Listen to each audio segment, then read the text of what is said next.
conflito no Oriente Médio, que é destaque na imprensa internacional, inclusive capa dos mais importantes jornais brasileiros nesta segunda-feira. Os olhos do mundo todo estão voltados para Israel e a Palestina depois que o grupo armado Hamas bombardeou Israel no sábado em um ataque surpresa, considerado um dos maiores sofridos pelo país nos últimos anos, comparado inclusive com o ataque das Torres Gêmeas nos Estados Unidos, sendo o segundo abaixo desse. E para falar sobre isso, eu converso a partir de agora com a Sara Maia, que hoje é professora de hebraico e que morou em Israel por quase 10 anos e vai conversar aqui com a gente para dar um panorama sobre a realidade desse conflito. Bom dia, Sara. Bem-vinda ao Edição Manhã. Bom dia, muito obrigado pelo convite. E vai ser um prazer poder trazer informações que sejam relevantes sobre essa situação tão desagradável que está acontecendo no país. Que bom que a gente consegue, né, ter esse contato de uma pessoa que viveu aquela realidade para contar aqui para a gente como tudo funciona. Então, Sara, para a gente começar, esse conflito ele já é conhecido, né, entre Israel e Palestina por durar décadas, não é de agora que a região está em conflito. Enquanto você morou lá, inclusive, você deve ter sentido isso na pele, no seu dia a dia, deve ter sido impactada de alguma forma por isso. Mas esse ataque agora do sábado é citado como algo jamais visto antes. Eu queria ouvir de você que tem propriedade nesse assunto, por quê? Qual foi essa diferença em relação a uma região que a gente já sabia que, de certa distância, né, que vive em conflito? Na verdade, o que aconteceu em Israel jamais foi visto, talvez há 50 anos atrás.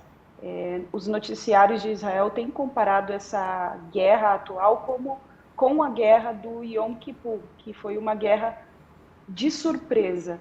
Israel estava em festa, a festa dos tabernáculos, e início de uma outra festa, chamada de Simchat Torah. Nessa festa, o país está relaxado, então esse ataque que foi pela fronteira do sul pegou a população, o exército e a todos de surpresa. Então, isso jamais aconteceu. Foram vários terroristas que entraram pela fronteira, tanto a fronteira do sul, entraram pelo mar e também conseguiram, com balões, parapentes, entrar dentro do país e avançaram nas cidades. Até agora, Israel está em missão, lutando para retirar terroristas de dentro das casas das pessoas, de dentro das cidades.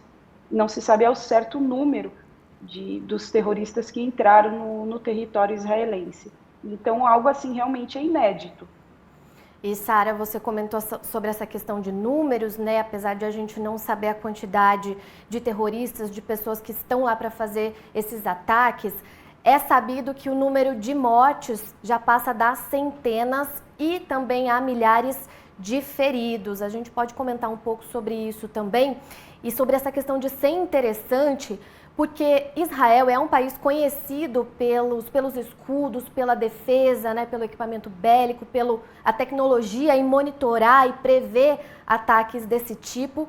E agora, uma questão que chama bastante atenção é esse fator de os inimigos, né, Hamas, enfim, essa associação criminosa e que é terrorista, ter conseguido furar esse escudo e essa previsão dos ataques. Isso chama muita atenção também, nessa questão de ter sido um fator surpresa.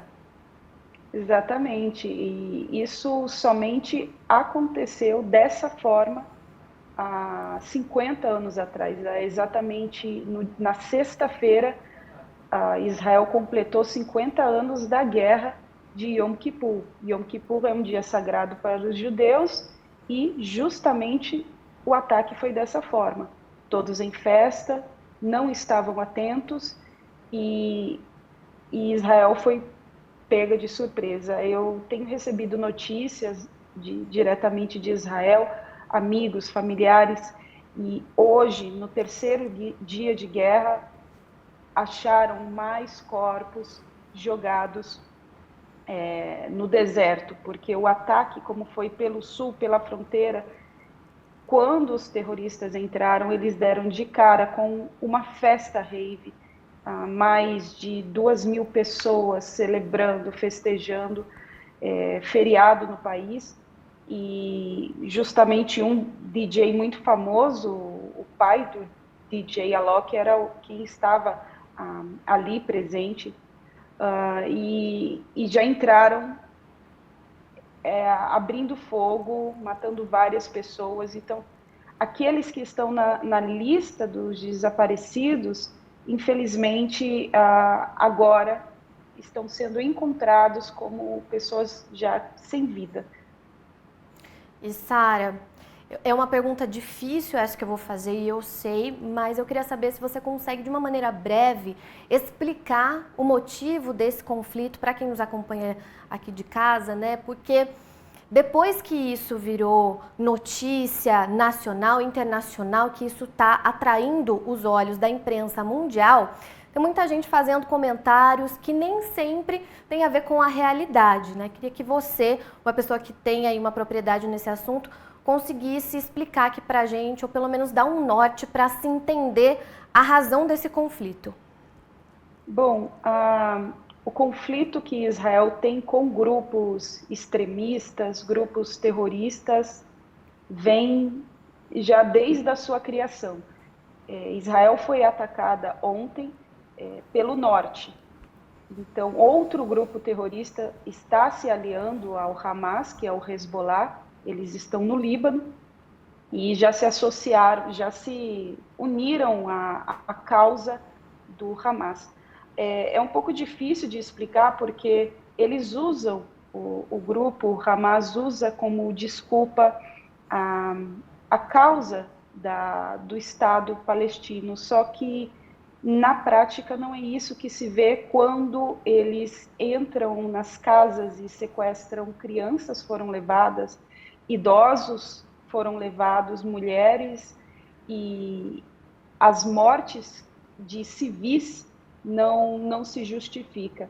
O que eles já assumiram, o Hamas assumiu a autoria dos ataques e eles dizem que é uma resposta à forma de tratamento de Israel com o povo palestino. Ou seja, eles dizem que Israel vem avançando territórios, que vem expandindo seus territórios, e isso não deveria acontecer. Eles também alegam que eles não o exército, Israel não deveria tratar o povo palestino de certa forma. Então, é um assunto complexo. De um lado existe uma necessidade, né? Existe um povo que sofre, os palestinos, e de outro lado nós temos um grupo terrorista que não mede esforços, que não quer acordo. Eles já disseram que a solução é exterminar Israel do mapa, só que nós estamos falando aí de uma população de quase 9 milhões de pessoas em Israel, estamos falando de civis na Palestina, 2 milhões, então a solução não seria essa, não, obviamente. Então é complicado de explicar o motivo por detrás. Nos noticiários em Israel se fala muito sobre esses acordos com a Arábia Saudita. Israel estava a ponto de assinar um acordo muito importante, fora os acordos que Israel já tem com Dubai, com Bahrein, os acordos de Abraão. Israel estava a caminho da paz com a Arábia Saudita, que seria um evento histórico. Realmente não se fala que nos noticiários que com esse ataque, obviamente, Israel iria revidar, e ao revidar a Arábia Saudita, com certeza não reprovaria um ataque aos palestinos. Na verdade, Israel não tem guerra no momento, não foi declarada guerra com os palestinos, e se encontra Hamas, o grupo.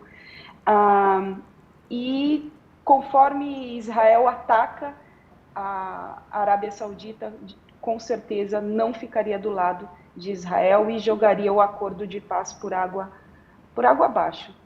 Acho que esse comentário seu, Sara, até de certa forma, responde o que seria a minha próxima pergunta em relação às perspectivas para daqui para frente, porque eu vi entrevistas, reportagens com comentários ali, considerações de especialistas e autoridades internacionais que se pronunciaram avaliando que essa situação de guerra, de conflito declarado de fato, depois de um ataque agressivo ter acontecido, que isso só deve se agravar ainda mais, e é uma previsão bem pessimista e bem difícil e que trava ainda mais esse caminho que você comentava para a paz, né? Exatamente. A Arábia Saudita colocou a culpa em Israel, países árabes já se manifestaram, o Egito também manifestou repúdio contra Israel, Israel já fechou suas fronteiras com a Jordânia, países que existia uma relação, uma boa relação com eles, já não está tendo essa relação, ou seja, aconteceu ontem um policial no Egito, ele abriu fogo, ele atirou em 2 turistas israelenses, somente pelo fato deles serem israelenses. Então, no mundo todo nós vemos manifestações, pessoas pró-Hamas, pessoas pró-Israel, e de alguma forma, de certa forma, o mundo inteiro se envolve, porque no mundo inteiro